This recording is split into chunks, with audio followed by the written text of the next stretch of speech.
Terkasih dalam Kristus, persekutuan doa San Mare Bintaro. Pagi hari ini tanggal 7 Oktober, gereja memperingati pesta Perawan Maria Ratu Rosario. Mengapa Oktober menjadi bulan Rosario? Karena pada abad ke-15, tahun 1507 sekian, waktu itu ada perang salib di mana tentara Turki itu lebih banyak daripada tentara Kristiani. Jadi untuk kemenangan itu sebuah kemustahilan. Dan Bapak Paus Pius menganjurkan umat untuk berdoa supaya terjadi sebuah mujizat kemenangan. Dan pada tanggal 7 Oktober, Bapak Paus Pius berdoa di Katedral Santa Maria Maggiore dari pagi hingga malam. Dan pada tanggal 7 Oktober ini pun rupanya Kristianitas pasukan Kristen. Saya suka bingung antara Kristen dan Katolik ini. Pasukan Kristiani menang daripada pasukan Turki. Dan akhirnya itulah sebabnya pada tanggal 7 Oktober dijadikan sebagai peringatan Bunda Maria Ratu Rosario. Sebagai penghormatan, mari kita menyanyikan lagu Bunda Maria ini.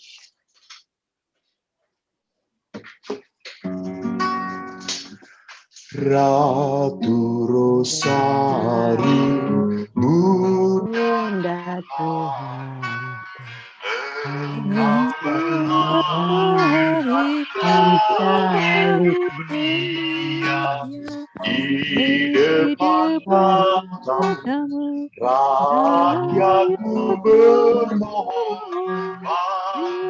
bantulah kami, Maria, bantulah kami, Maria. Ratu Rosario, Bunda tersuci, dengarlah puji.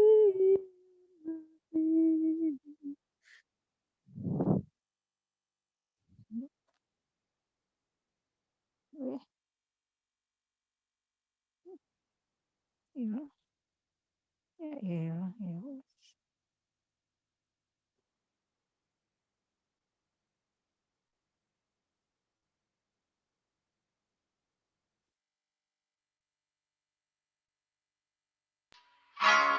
Ratu Rosario, Bunda pengasih, harapan yang tinggal dalam bahaya, selamatkan kami dengan rosarimu, doakan kami, Maria,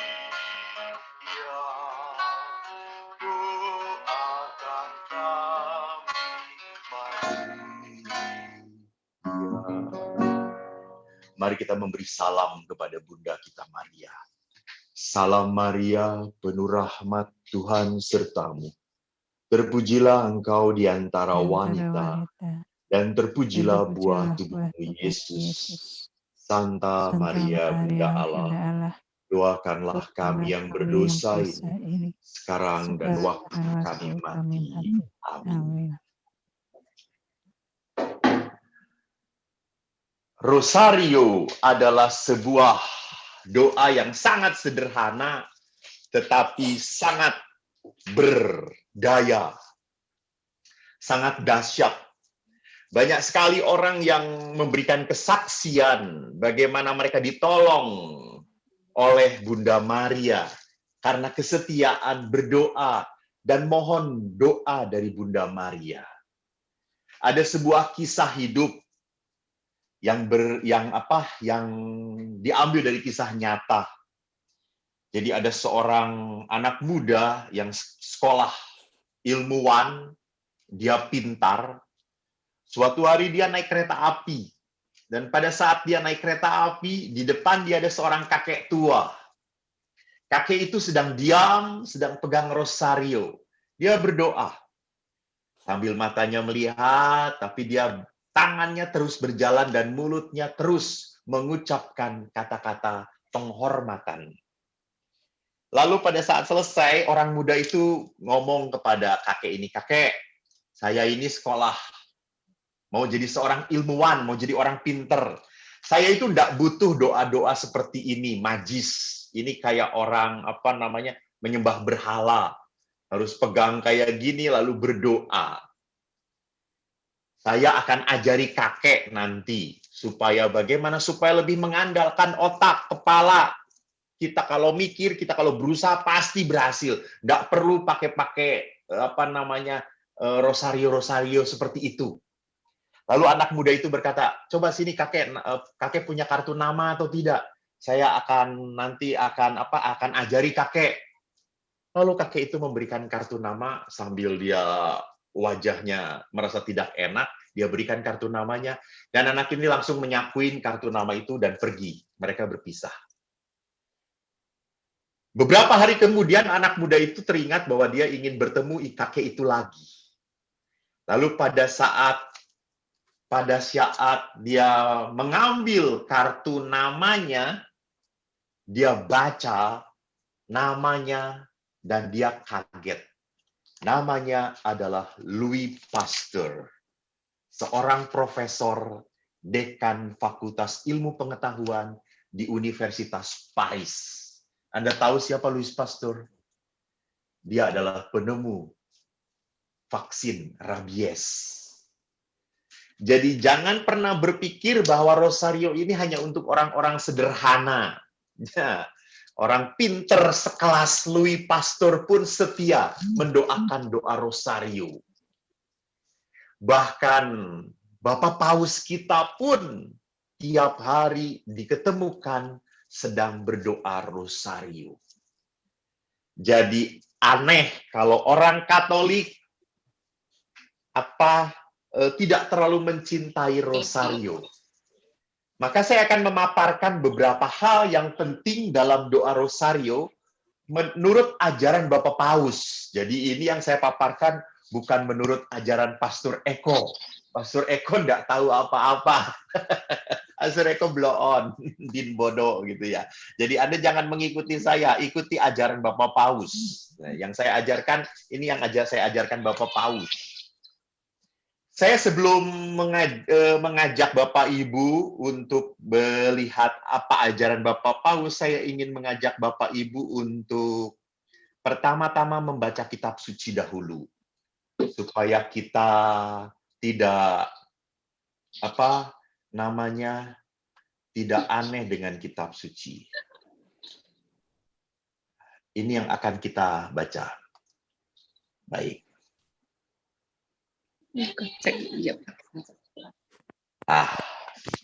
Bapak Ibu bisa baca ya. Silakan lihat di screen masing-masing. Ini bacaan yang ingin saya bahas. Injil Lukas bab 1 ayat 26 sampai 38. Dalam bulan yang ke-6 Allah menyuruh malaikat Gabriel pergi ke sebuah kota di Galilea bernama Nazaret, kepada seorang perawan yang bertunangan dengan seorang bernama Yusuf dari keluarga Daud. Nama perawan itu Maria. Ketika malaikat itu masuk ke rumah Maria, ia berkata, "Salam hai engkau yang dikaruniai, Tuhan menyertai engkau." Maria terkejut mendengar perkataan itu, lalu bertanya dalam hatinya, "Apakah arti salam itu?" Kata malaikat itu kepadanya, "Jangan takut, hai Maria, sebab engkau beroleh kasih karunia di hadapan Allah. Sesungguhnya engkau akan mengandung dan akan melahirkan seorang anak laki-laki, dan hendaklah engkau menamai dia Yesus. Ia akan menjadi besar dan akan disebut Anak Allah yang Maha Tinggi. Dan Tuhan Allah akan mengaruniakan kepadanya tahta Daud, bapa leluhurnya. Ia akan menjadi raja atas kaum keturunan Yakub sampai selama-lamanya, dan kerajaannya tidak akan berkesudahan. Kata Maria kepada malaikat itu, bagaimana hal itu mungkin terjadi karena aku belum bersuami? Jawab malaikat itu kepadanya, Roh Kudus akan turun atasmu, dan kuasa Allah yang Maha Tinggi akan menaungi engkau. Sebab itu anak yang akan kau lahirkan itu akan disebut kudus, anak Allah. Dan sesungguhnya Elisabet, sanakmu itu, ia pun sedang mengandung seorang anak laki-laki pada hari tuanya. Dan inilah bulan yang ke-6 bagi dia yang disebut mandul itu. Sebab bagi Allah tidak ada yang mustahil. Kata Maria, sesungguhnya aku ini adalah hamba Tuhan. Jadilah padaku menurut perkataanmu itu. Lalu malaikat itu meninggalkan dia. Demikianlah Injil Tuhan. Terpujilah Kristus. Bapak Ibu yang dikasihi oleh Tuhan, saya memperlihatkan kepada Anda bacaan Injil tadi untuk melihat bagaimana bahwa Allah itu begitu berkenan kepada Maria. Saya selalu berpikir, saya selalu merenung, bukan Maria yang ingin jadi ibunya Yesus. Bukan. Maria bukan tipe wanita yang sombong. Maria bukan tipe wanita yang ingin ingin dihormati. Enggak. Maria bukan tipe wanita yang dikatakan, wah Edan kamu ya hebat banget, kamu deket banget dengan Tuhan. Enggak mau. Maria itu wanita sederhana. Kalau Anda mengerti, Maria adalah kaum Anawim, orang miskin. Jadi mereka adalah kaum Anawim, orang miskin yang merindukan Allah. Jadi kalau begitu, siapa yang mau Maria menjadi ibunya Yesus? Allah, Tuhan. Bahkan malaikat pun waktu menyapa Bunda Maria, dia tidak mengatakan, salam Maria. Dah. Dikatakan di sana, salam hai engkau yang dikaruniai, Tuhan menyertai engkau. Lihat, malaikat aja sudah memberi titel. Titel itu apa ya? Ibu-ibu ngerti nggak titel? Titel itu DRS, di rumah saja, jarang pergi. Itu. SH, sarjana, hurip, dan seterusnya itu. SL, sarjana liar, itu titel. Jadi, titel Bunda Maria adalah apa? Engkau yang diurapi. Engkau yang diurapi. Lihat, padahal dalam sejarah, pengurapan itu hanya terjadi dengan apa? Penumpangan tangan. Baca dalam kitab suci. Seluruh para nabi diurapi dengan cara apa? Penumpangan tangan. Maria bukan oleh tangan manusia. Maria oleh tangan Allah. Maka malaikat yang ngomong itu kepada Maria, salam hai engkau yang dikaruniai, Tuhan menyertai engkau. Ini urapan. Jadi Allah yang menghendaki engkau. Maka lihat, Rosario dimulai dengan peristiwa apa? Gembira. Diawali dengan peristiwa siapa? Maria menerima kabar dari malaikat Gabriel. Lalu Rosario ditutup dengan peristiwa apa? Ayo, Mulia. Hah? Mulia. Iya, apa peristiwanya? Aku juga ngerti. Oh, yang itu. Apa itu?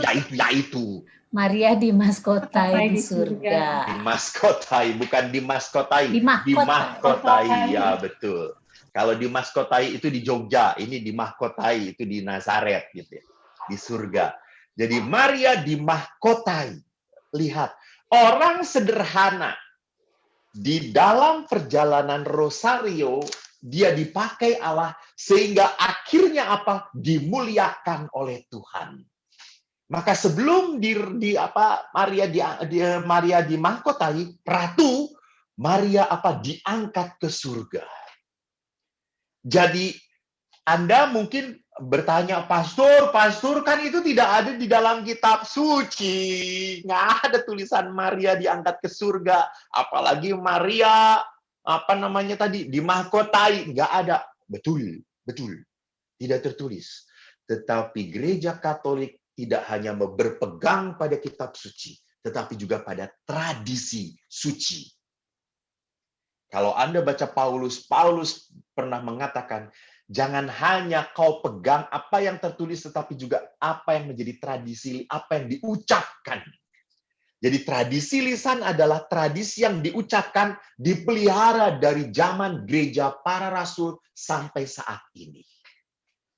Jadi sejak zaman dahulu tradisi ini memang tidak tertuliskan dalam kitab suci, tapi dipelihara dalam iman Katolik kita. Maka kalau Bapak Ibu tanya, Romo, siapa yang Kristianitas mana yang menghormati Bunda Maria? Saya memakai kata menghormati, bukan menyembah. Saya selalu mengingatkan Maria tidak boleh disembah. Kita menyembah Allah. Kita menghormati Bunda Maria. Gereja Katolik Ortodok banyak sekali menghormati Bunda Maria. Kalau Anda masuk ke gereja-gereja mereka, banyak sekali ikon-ikon, gambar-gambar Bunda Maria. Mereka memperlihatkan bahwa Bunda Maria memang mempunyai peran penting dalam pertumbuhan iman umat anaknya. Nah sekarang, Bapak Paulus ke-6 dalam anjuran apostoliknya yang berjudul Marialis Cultus, devosi kepada Santa Perawan Maria, mengatakan bahwa rosario adalah doa yang sangat dianjurkan oleh gereja Katolik. Bahkan doa rosario adalah doa kedua setelah liturgi. Jadi doa liturgi itu ya doa perayaan Ekaristi, doa ibadat-ibadat itu doa liturgis. Bahkan setelah doa liturgis itu apa yang paling unggul? Rosario. Rosario. Bukan doa spontan Anda, bukan. Maaf ya. Bukan doa spontan Anda. Doa spontan Anda mah kadang-kadang tidak dipimpin Roh Kudus, dipimpin oleh roh keinginan, gitu ya. Jadi doa yang dianjurkan sungguh oleh gereja Katolik adalah apa? Doa rosario. Sejak Bapak Paulus ke-6. Jadi ini tahun 1900 sekian, 70 sekian, anjuran apostolik ini muncul.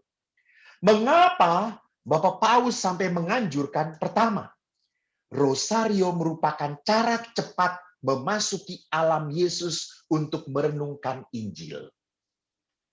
Jadi jangan pernah lupa, doa ini bukan doa untuk Maria, bukan. Doa ini, doa rosario adalah doa memasuki misteri Yesus. Lihat saja peristiwa gembira. Maria menerima kabar gembira dari malaikat Tuhan. Kabar gembira tentang siapa? Yesus! 2. Maria mengunjungi Elizabeth saudaranya. Ngapain Maria mengunjungi Elizabeth saudaranya? Elizabeth langsung berteriak, siapakah aku ini sampai ibu Tuhanku datang mengunjungi aku. Lihat. Peristiwa ketiga, Yesus lahir di Bethlehem. Yesus, bicara lagi tentang Yesus. Peristiwa keempat, Yesus dipersembahkan dalam bait Allah. Yesus lagi. Jadi jangan pernah berpikir bahwa rosario ini untuk Bunda Maria. Tidak. Kita melihat di sini ada Injil. Dalam perjalanan kitab suci, apalagi setelah Yohanes Paulus menambahkan peristiwa. Peristiwa apa, ibu-ibu? Benar sekali. Belum ada yang menjawab. Peristiwa terang. Peristiwa terang itu adalah peristiwa dari Yohanes Paulus kedua. Peristiwa terang itu adalah berkenaan dengan apa? Hidup Yesus. Karena memang seperti ada loncatan. Peristiwa gembira, ya, sampai terakhir adalah Yesus ditemukan dalam bait Allah. Lalu langsung ke peristiwa sedih. Yesus berdoa di Taman Getsemani. Jadi seolah-olah hidup ini tidak ada. Maka Bapak Yohanes Paulus bukan atas inspirasi sendiri, saya yakin atas dorongan Roh Kudus menghadirkan peristiwa apa? Peristiwa terang. Dimulai dari Yesus dibaptis di Sungai Yordan sampai akhirnya di peristiwa kelima kita merenungkan bagaimana Yesus menetapkan Ekaristi. Lihat di sini. Jadi akhirnya kalau kita berdoa rosario, merenungkan 4 peristiwa ini, gembira, terang, sedih, mulia, kita sudah membaca Injil. Kita sudah merenungkan hidup Yesus secara penuh. Maka itu, rosario merupakan cara cepat untuk masuk dan merenungkan Injil. Yang kedua, rosario berpusat, sekali lagi, ya rosario itu berpusat pada misteri-misteri teragung dalam kitab suci. Jadi ada titik-titik dalam perjalanan kitab suci tentang siapa? Tentang Yesus. Lalu Anda bertanya, kenapa hanya Yesus, Romo? Kan kita juga hidup dari perjanjian lama, Romo. Jangan pernah lupa para ibu, bahwa Yesus adalah apa? Adalah wujud Allah yang nampak dalam kemanusiaan. Jadi kalau Anda mau melihat Allah seperti apa, ya itu yang diperlihatkan oleh Yesus. Bagaimana Yesus tergerak oleh belas kasihan. Bagaimana Yesus mengampuni. Bagaimana Yesus memberikan hukum kasih. Dia memperlihatkan itu Allah. Maka gambaran Allah yang nyata ada dalam diri Yesus. Tuntas dalam diri Yesus. Akhir dalam diri Yesus. Lalu kalau Anda tanya, bagaimana supaya kita tahu mengikuti Allah dengan baik? Lihat juga dalam diri Yesus. Jadi dalam rosario ada peristiwa-peristiwa dalam hidup Yesus yang direnungkan sebagai titik-titik di mana ini adalah apa? Misteri yang agung dalam hidup Yesus. Maka Paus berkata, rosario itu adalah ringkasan seluruh Injil. Nah, sekarang apa kekasan rosario? Manusia, nanti Ibu Lili kalau Anda kecapean, kalau ibu-ibu kecapean, saya di stop aja, dimatikan saja. Nanti saya berhenti kok kalau dimatikan. Jadi saya kadang-kadang kepanjangan, merondol kayak gitu. Ngomong aja, padahal ibu-ibu udah nggak ngerti apa-apa. Jadi kalau udah kecapean, angkat jari atau angkat kaki saja silahkan ya. Jadi supaya saya tahu, oh pada pergi, udah nggak ada siapa-siapa gitu ya. Saya matiin juga nanti saya juga. Nggak ada yang capek. Jadi silahkan lihat apa kekasan rosario. Bapak Ibu, manusia itu adalah orang yang punya tubuh, jiwa, dan roh. Apa itu jiwa? Jiwa itu punya pikiran, punya perasaan, punya keinginan. Jadi kalau orang sudah tidak punya keinginan lagi, sebentar lagi mati. Saya selalu mendengar, Romo, ibu ini udah tua banget, sebentar lagi mati. Tapi pada saat, Oma, mau apa? Aduh, Romo, tolong beliin lotek, Romo. Aduh, masih jauh dari kematian, gitu ya, kata saya. Jadi kalau orang masih punya keinginan, pasti masih jauh dari kematian. Jadi, jiwa itu adalah pikiran, perasaan, dan keinginan. Jadi manusia punya pikiran, manusia makanya kalau pikirannya nggak beres itu disebut dengan sakit jiwa gitu ya, bukan dengan sakit badan. Kalau sakit badan itu berdarah gitu, kena virus COVID-19 itu sakit badan, bukan sakit jiwa. Nah, rosario mencerminkan kesatuan doa yang melibatkan tubuh dan roh serta jiwa. Jadi lihat, tubuh ngapain? Tangan memegang rosario, jalan biji-biji ini, mulut komat kamit, bukan kayak dukun ya, komat kamit. Jadi ini lihat, ini gerakan raga. Saya memegang ini, mulut komat kamit, lalu roh mengenangkan, roh jiwanya mengenangkan misteri Yesus. Sedangkan roh kita bersatu dengan misteri Kristus itu. Jadi apa yang kita pikirkan pada saat kita berdoa, kita memikirkan peristiwa Yesus. Peristiwa-peristiwa dalam hidup Yesus. Nanti saya perlihatkan apa yang harus kita lakukan di dalam rosario. Tapi ini yang kekasan dari rosario. Jadi rosario itu bukan hanya duduk diam. Enggak. Memegang sesuatu, melakukan sesuatu. Jadi kalau ada yang tanya, Romo, baiknya bagaimana doa rosario itu dalam hati atau diucapkan? Diucapkan. Supaya nggak melantur kemana-mana. Kan kalau diam, udah sampai mana tadi ya? Bingung sendiri gitu ya. Lalu pegang rosarionya. Jangan pakai tangan. Saya sering juga kalau nggak bawa rosario, Salam Maria, Salam Maria. Ini udah 5 atau udah 10 ya? Gue lupa. Lalu, ulangi lagi. Jadi aja. Bukan 10 jadi 15 aja karena salah gitu ya. Jadi, lihat, pakai rosario. Kita dituntun. Kita dituntun. Supaya tubuh kita sungguh benar-benar ikut dengan jiwa kita, dengan roh kita, kepada apa? Misteri yang kita renungkan. Maka ada seseorang yang mengatakan biji-biji rosario ini disediakan untuk apa? Untuk mengaccompany itu apa ya? Mengaccompany itu bahasa Indonesianya mengiringi ya. Jadi biji-biji ini dipegang untuk mengiringi lantunan doa mulut saya. Dan doa-doa saya diucapkan demi apa? Supaya misteri yang saya renungkan sungguh-sungguh saya sadari. Maka Paus Paulus ke-6 dalam Amanat Angelus tahun 1978, Anda tahu kalau Bapak Paus itu kan jam 12, kalau sedang ada di rumah sedang Angelus, lalu memberi amanat. Dikatakan, pada saat yang sama, hati kita merajut dalam dasa, dalam 10 Salam Maria, semua peristiwa yang mewarnai kehidupan perorangan, keluarga, bangsa, gereja, juga masalah pribadi dan sesama. Jadi ini yang nanti akan saya jelaskan di bagian akhir. Jadi Bapak Paus memperlihatkan bahwa kita harus dalam berdoa rosario mengenang peristiwa-peristiwa Yesus, tetapi juga mengangkat peristiwa-peristiwa hidup kita.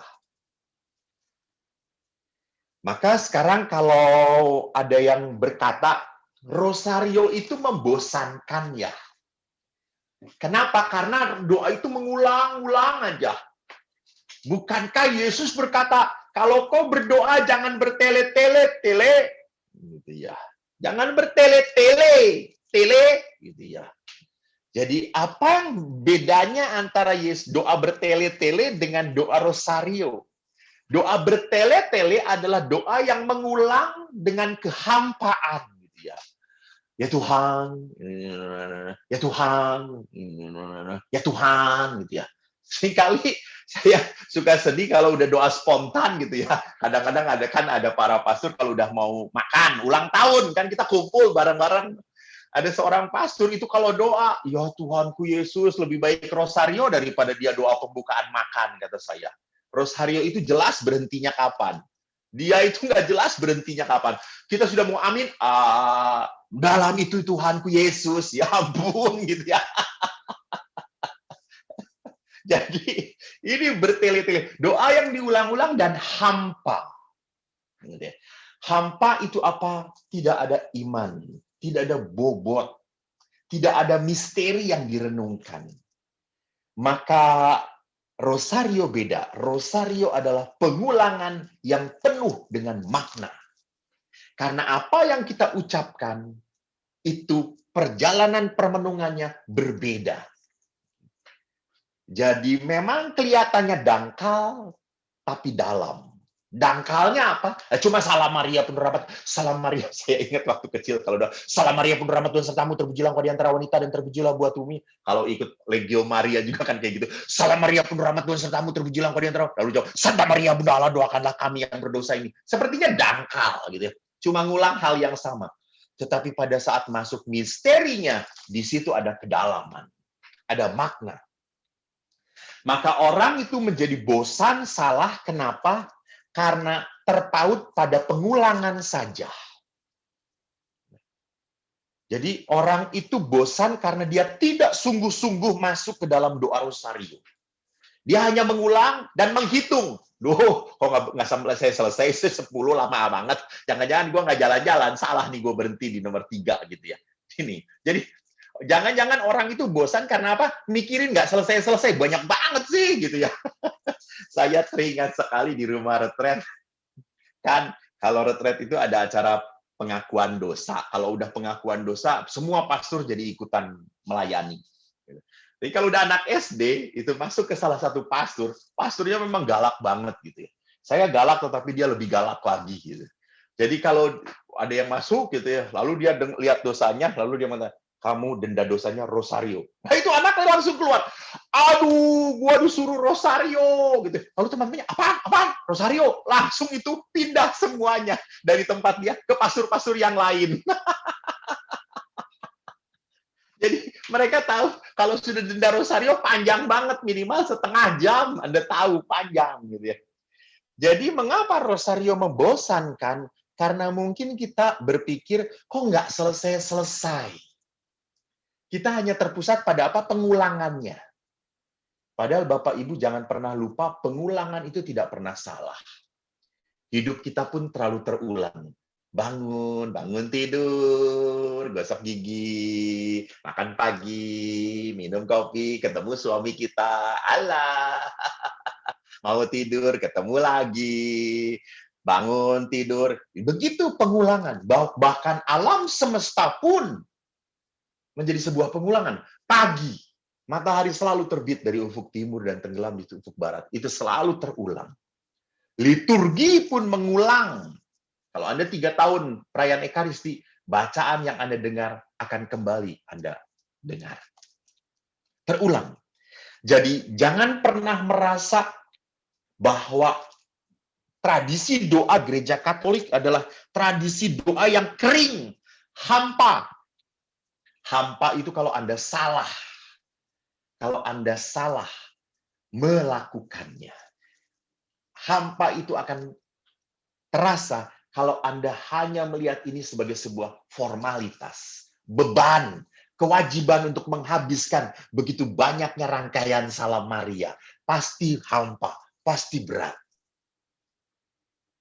Jadi rosario bukanlah suatu jalan. Untuk apa? Untuk bertemu dengan Allah? Bukan. Rosario adalah tempat untuk memasukkan diri kita bersama Maria dalam ketaatan kepada Allah. Jadi rosario itu bukan jalan menuju Allah, bukan.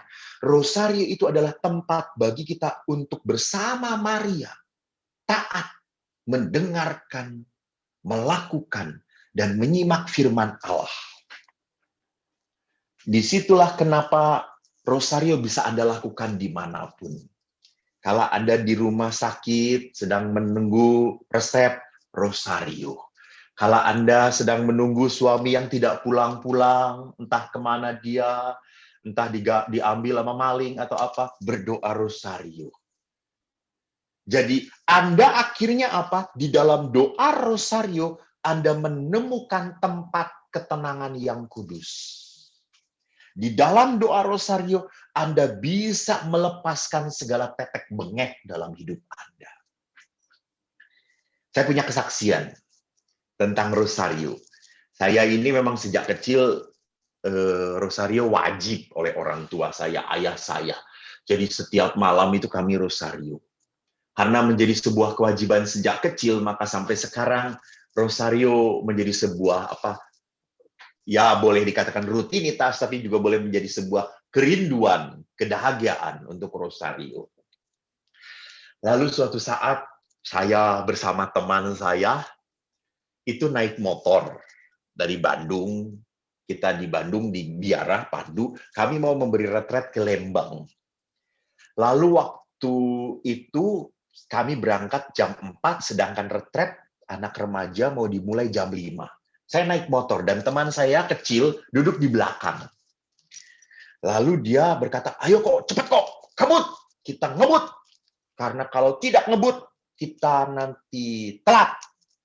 Akhirnya saya ngebut dan dia ngelihat jalan. Terus. Wah, jadi lampunya hijau, terus. Jadi dia yang co-pilotnya. Dia ngomong, terus kok. Saya cepat, makin kenceng. Akhirnya di pertigaan, saya harus lurus. Ada satu mobil yang berhenti di tengah jalan karena dia mau ke kanan. Tidak hanya berhenti, rupanya mobil itu menurunkan penumpang. Karena mobil itu angkot. Penumpang itu tidak melihat dari bagian saya. Jadi penumpang itu main jalan aja dan saya nubruk dia.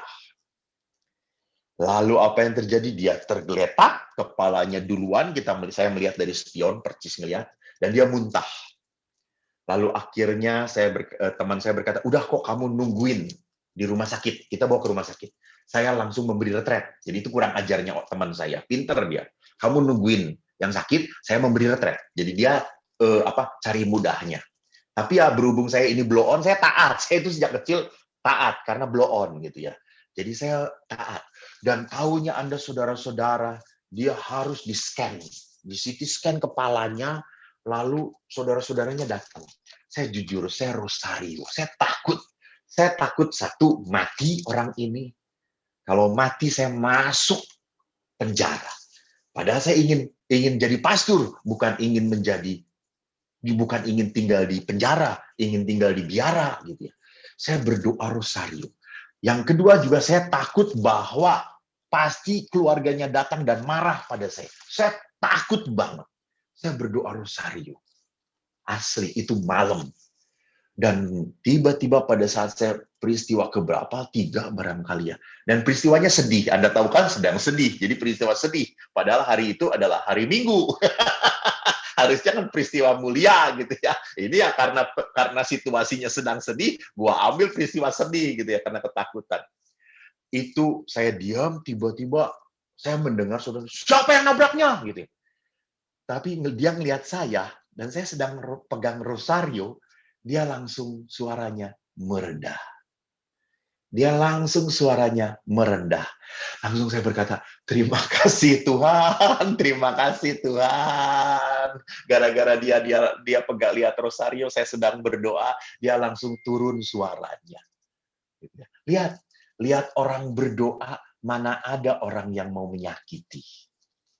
Dan rosario ini akhirnya begitu saya percayai setelah CT scan keluar dan dokternya mengatakan, enggak apa-apa, orang ini masih bisa ditolong. Enggak parah kok. Syukur kepada Allah yang kedua. Setelah rosario selesai, saya rosario lagi. Peristiwa mulia, langsung saya sambung. Saking senangnya gitu ya.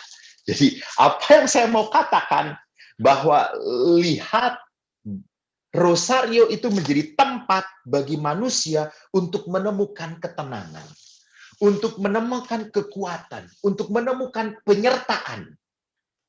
Bukankah Yesus berkata waktu disalib, Ibu, ini anakmu. Anakku, ini ibumu. So, apa artinya? Saya punya ibu. Dan doa seorang ibu adalah doa yang penuh dengan kasih. Penuh dengan rasa sayang. Jadi kalau saya berdoa rosario, saya sadar ada seorang ibu yang mendoakan saya. Maka merenungkan rosario, jangan pernah lupa bahwa tidak ada seorang pun yang begitu mengenal Yesus selain Bunda Maria. Maria adalah satu-satunya perempuan yang sangat kenal Yesus. Maria adalah orang pertama yang mengimani bahwa yang dikandung ini adalah Allah, anak Allah. Maria. Maka lihat di saat menghadapi misteri putranya, di saat menghadapi misteri, dia melihat Yesus dalam perjalanan hidupnya, apa yang dilakukan oleh Bunda Maria, dikatakan dalam kitab suci, Maria menyimpan segala perkataan itu di dalam hatinya dan merenungkannya. Maka Bapak Ibu yang terkasih, rosario pun adalah melakukan seperti apa yang dilakukan oleh Maria. Jadi kalau kita berrosari, kita melakukan seperti Bunda Maria. Dia menyimpan dalam hati dan merenungkannya. Maka dalam rosario apa yang harus kita lakukan? Ada 3 hal. Ini yang dianjurkan oleh Bapak Paus. Pertama, merenungkan peristiwa demi peristiwa secara seksama. mendengarkan kembali di dalam peristiwa itu ada apa. Misalnya kita masuk ke dalam peristiwa terang yang kedua. Peristiwa terang kedua adalah Yesus menyatakan dirinya dalam perjamuan perkawinan di Kana. Jadi bagaimana di situ kita masuk ke dalam peristiwa itu kembali. Di mana saya tahu bahwa mereka kekurangan anggur. Dan Maria berkata, mereka kekurangan anggur. Maria walaupun mendengar jawaban Yesus, Ibu mau apakah daripadaku? Waktuku belum saatnya, belum tiba. Tapi Maria berkata kepada para pegawai itu, lakukan apa yang dia katakan. Jadi perhatikan di sini, apa yang mau saya perlihatkan, bahwa pertama yang harus dilakukan di dalam rosario adalah merenungkan peristiwa demi peristiwa yang dijadikan sebagai perjalanan rosario. Jadi kalau peristiwa pertama, lakukan 10 Salam Maria ini sebagai bahan permenungan peristiwa pertama. Kedua, menerapkan peristiwa. Jadi sadarilah bahwa peristiwa yang kita renungkan mungkin terkait dengan peristiwa dalam hidup saya yang saya alami. Jadi angkat juga peristiwa hidup kita. Contoh, saya mengalami kesedihan, kejengkelan. Saya jengkel karena karena saya misa dan disalahkan. Jadi misa itu tidak diperbolehkan. Saya sedih. Pastor ini kalau tidak suruh misa ya mau suruh apa lagi? Mau ngapain lagi yang tugasnya? Masa kita tinggal di pastoran cuma makan, minum, disediakan oleh umat. Malu toh kalau tidak melayani umat dengan perayaan Ekaristi. Lalu pada saat melayani perayaan Ekaristi disalahkan. Tidak boleh, itu tidak sesuai dengan ketentuan. Akhirnya saya, oke, minta maaf. Saya terima. Saya berkata, baik, saya tidak akan melakukan lagi. Saya terima, walaupun sedih. Gitu ya. Kalau saya berbuat jahat, saya disebut salah, ya saya menerima banget, enteng. Tapi kalau berbuat benar gitu ya, lalu saya disalahkan, baik, gitu, saya sedih. Gitu. Tapi akhirnya pada saat saya mendoakan rosario peristiwa sedih, saya berani melepaskan kesedihan itu. Ya sudahlah, lepas. Suatu saat pun berlalu.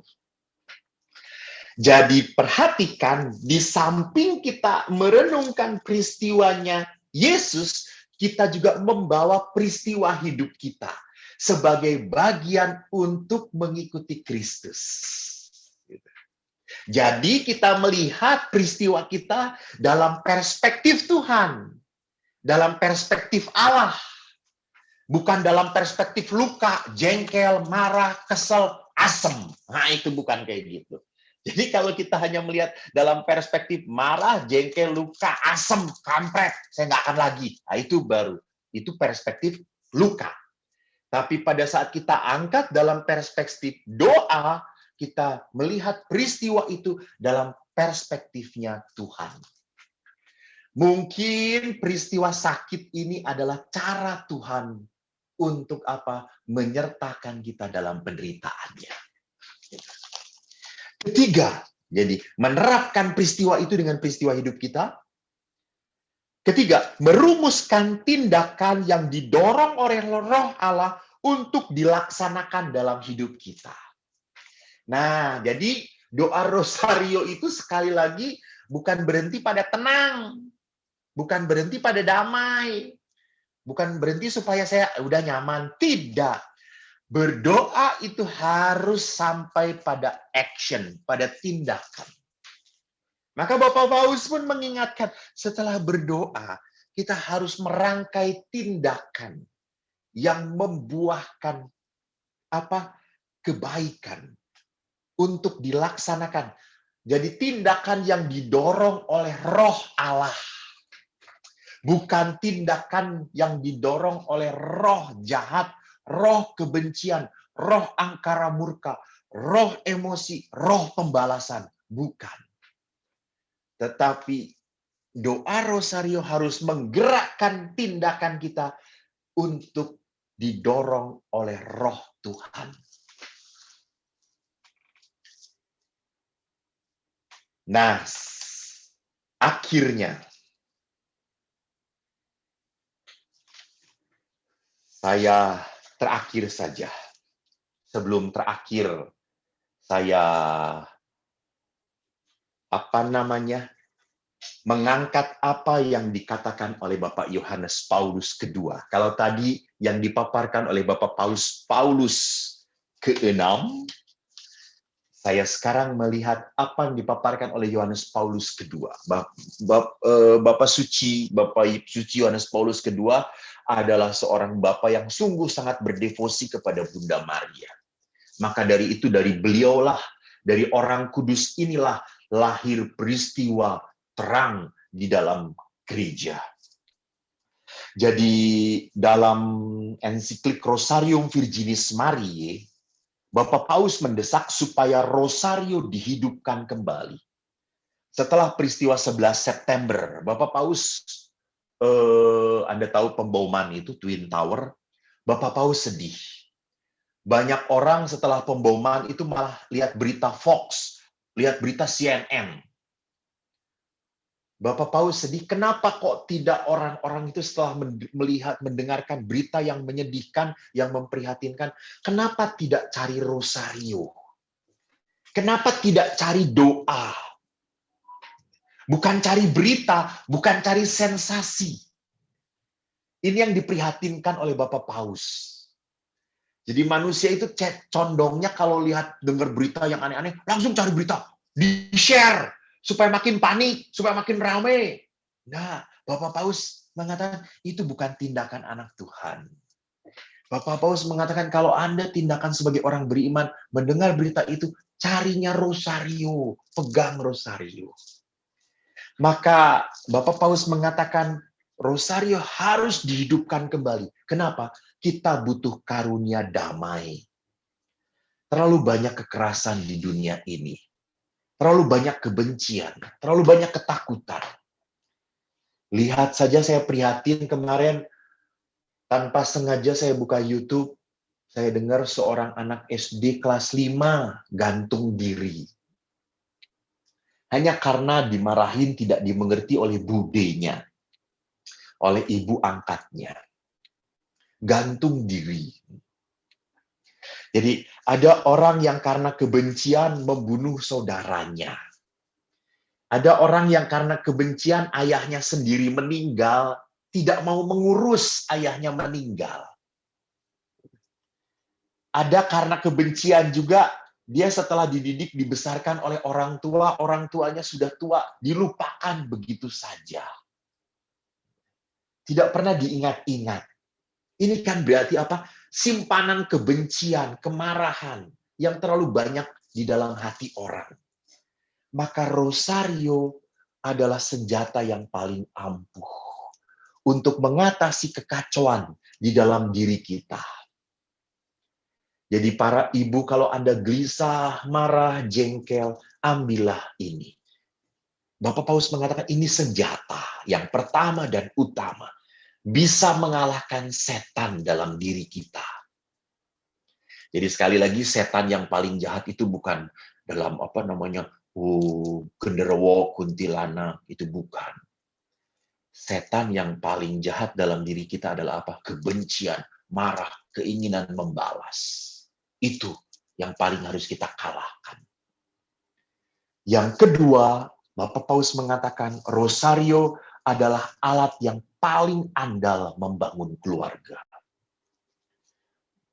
Bapak Paus mengatakan keluarga adalah sel pertama dan utama dari masyarakat. Maka keluarga menjadi sehat kalau keluarga itu berdoa bersama. Dia akan kuat. Maka walaupun susah, walaupun sulit, sepertinya, saya tidak mengatakan pasti tidak mungkin, sepertinya tidak mungkin kita harus mengupayakan supaya ada doa rosario bersama. Kalau tidak bisa setiap hari, ya setiap minggu. Kalau tidak bisa setiap minggu, ya setiap bulan. Kalau tidak bisa setiap bulan, ya setahun seumur hidup. Sekali seumur hidup gitu ya. Semoga Tuhan mengampuni kita gitu ya. Parah amat sih gitu ya. Kok nggak bisa amat? Kenapa gitu ya? Kenapa kita bisa kumpul dengan keluarga, ketawa ketiwi, makan sama-sama, tetapi untuk merangkai doa ini kok tidak bisa? Jadi Bapak Paus prihatin. Ini kita punya senjata, kita punya kekuatan. Dan Bapak Paus mengatakan, doa ini selalu menenangkan. Doa ini mempunyai daya untuk apa? Supaya kita bisa bersiap bertemu dengan Allah. Maka memang dianjurkan orang-orang sebelum misa berdoa rosario untuk mempersiapkan perjumpaan dengan Tuhan. Maka saudaraku yang terkasih, bagaimana rosario ini adalah doa yang sederhana, tetapi sangat meaningful and powerful. Karena di sini kita menyatukan iman kita dengan iman ibu kita, Maria. Maka pada saat kita berjalan bersama Maria, hati kita menjadi lebih tenang. Hati kita menjadi kuat. Cinta kita semakin membara kepada Allah. Sebelum ditutup, saya ada sebuah lagu yang ingin saya hidungkan.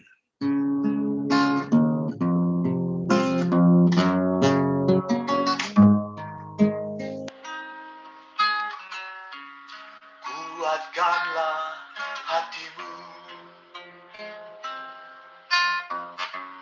lewati setiap persoalan.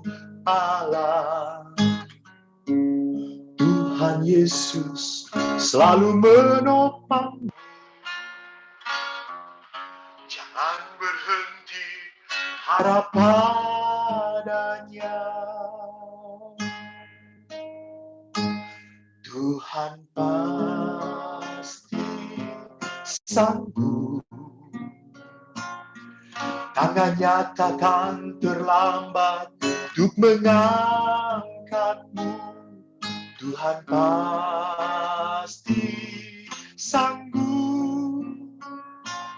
Percaya, Dia tak tinggalkanmu. Terima kasih. Shalom. Tuhan berkati. Amin. Terima kasih untuk Romo Eko.